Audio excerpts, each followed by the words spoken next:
Hello everybody, welcome into today's video. On today's video, we have 8 video games that I am excited to play in 2025. I tried to create this list with a little bit of familiarity and a bunch of games that I thought look really cool, as well as games that I am excited to play. I'm excited to play all of these, as I'm sure you are with some of these, but hopefully I can do a good enough job by finding some games that you might not know about that you are now excited to play. So that being said, let's get right into the video. Kicking off this list at number 8, we have Avowed, Obsidian Entertainment's upcoming first-person RPG fantasy adventure game. That's essentially if you've ever wanted to play Skyrim, but with the Obsidian's top-tier storytelling, then this might be the game for you. But this game is going to take place in the world of this series, Pillars of Eternity. If you've never heard of that game, it's a top-down game, so it's not really similar in the playstyle. However, it is built in that world. Previously mentioned, Obsidian has a history of making really good RPGs, Fallout New Vegas, The Outer Worlds, and as mentioned, Pillars of Eternity. They know how to create engaging worlds, meaningful choices, and deep storytelling. The first-person combat looks really cool because it looks like you're going to be able to use swords and melee weapons as well as magic. Pretty sure, according to what we've seen, there's going to be dual-wielding magic, which I don't know if that's been successfully done in the past. The game is it's definitely given an Elder Scrolls vibe with a heavier focus on the player choices and the dynamic storytelling. As far as release of this game, it's going to be February 18th, 2025, so just a couple of weeks away from now.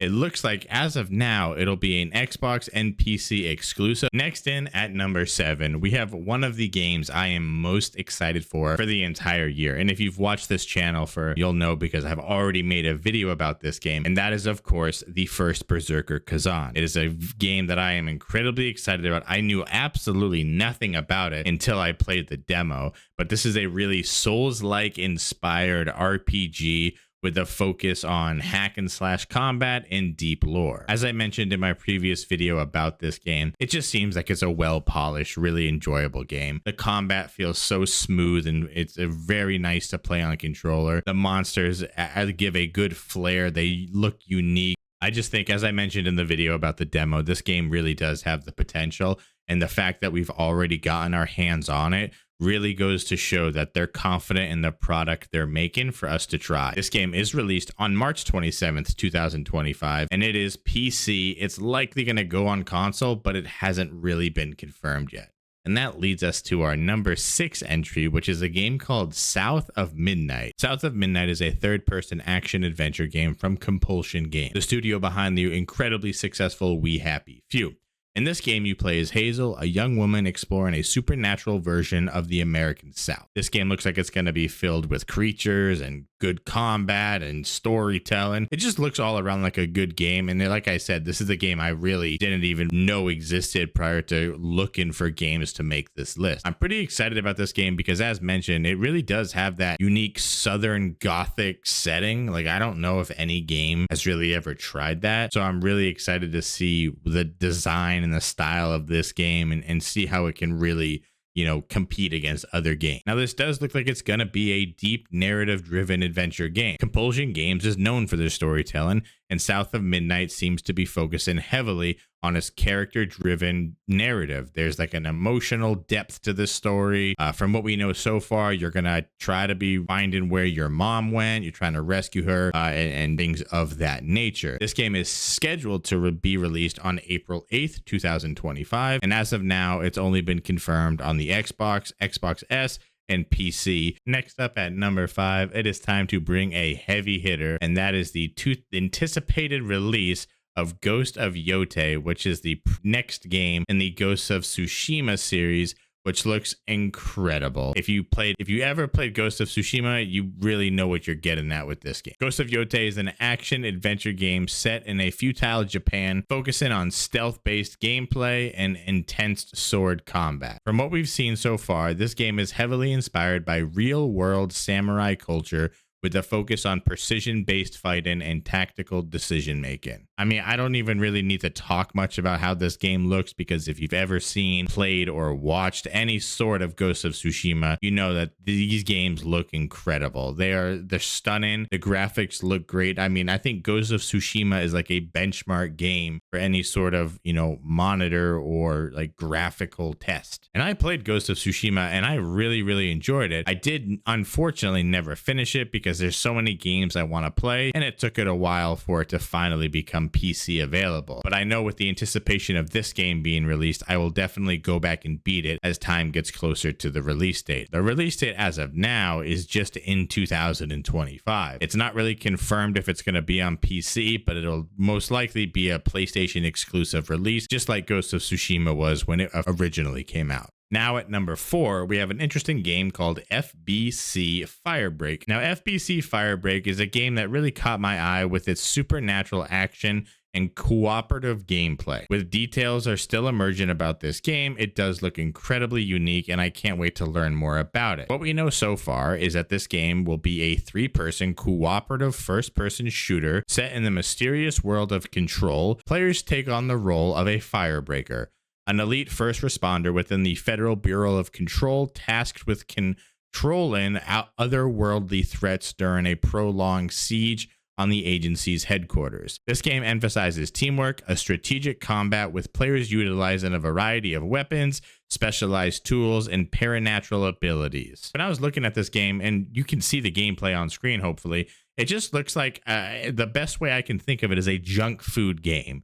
You know, those kinds of games that are just fun to play with friends, or you enjoy solo. Sometimes when you're in between other games, you really don't know what to play. This looks like that's going to scratch that itch when you have those moments. And the fact that this game is a 3-player online co-op really makes it even better to me. I think games like this are always more fun when you can squad up with friends and enjoy the night, or you can make long-lasting memories with random people who queue up together. This game unfortunately doesn't have a direct release. We just know it will be released in 2025, but it has been confirmed that it will be on PlayStation 5, the Xbox Series, and PC. Next up at number 3 is Directive 8020. This game is a sci-fi horror narrative driven game from Supermassive Games. And if you don't know who they are, allow me to list off the games that I have personally played, as this has become one of my favorite genres over the last 5 or 6 years. Until Dawn, The Quarry, the Dark Pictures Anthology, and now Directive 8020. This game is going to kick off a brand new season of the anthologies, moving the series from traditional horror, stepping into a deep space sci-fi thing. And I'm a little nervous of the actual game, but we cannot be worried about the storytelling, because if there's one thing Supermassive Games have, I mean, they've practically cut their own genre into existence. I can't think of really any other studios, developers that are making these types of games.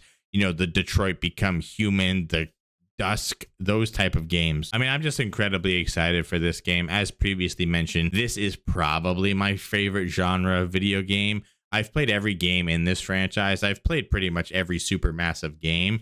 And it's just, there's nothing like it. The way that these games can get you hooked immediately. I mean, you almost always play them in one setting. You never really stop playing them until you complete them. And the fact that you can replay them, you can play them with friends. I mean, it's just an incredibly fun experience to play. Again, we don't have an exact date. This game will be released in 2025, as we know, and it will likely be on PlayStation, Xbox, and PC. Next up at number 2, we have Kingdom Come Deliverance 2, which by the time this video comes out, that game should be just about released, if not already released, and this game looks incredibly fun. If you ever played the first one, Kingdom Come Deliverance, and you know what this game has to offer, from its in-depth storytelling to its unbelievably free RPG open world where you can literally just do whatever you want. Somebody brought up to me in one of my comments that these games give a Baldur's Gate 3 feel to it. I would have never made that connection, but that is truly what it does feel like, with the giant scope of options and decision making. Kingdom Come Deliverance 2 looks like they've refined the combat system. There's much more dynamic storytelling, and it just looks like it's going to be a better, bigger game. Look for this game to be available to play on February 4th. And last but certainly not least, we cannot make a list of anticipated video games to be released in 2025 without releasing the highly anticipated, the game that will blow record numbers out of the world, the game that if it is set at $200, people are paying $250 to get early access.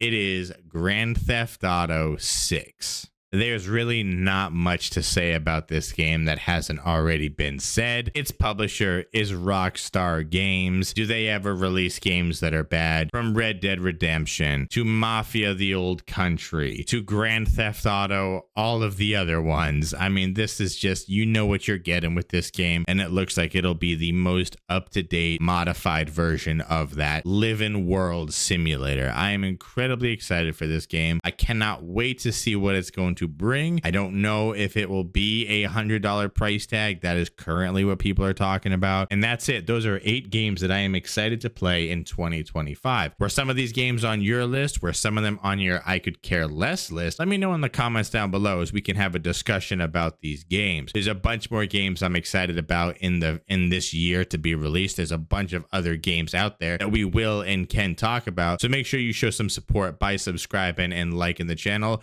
We are aiming to get 500 subscribers by the halfway mark of this year. So make sure you're doing your part with that, and I'll do my part by making more videos.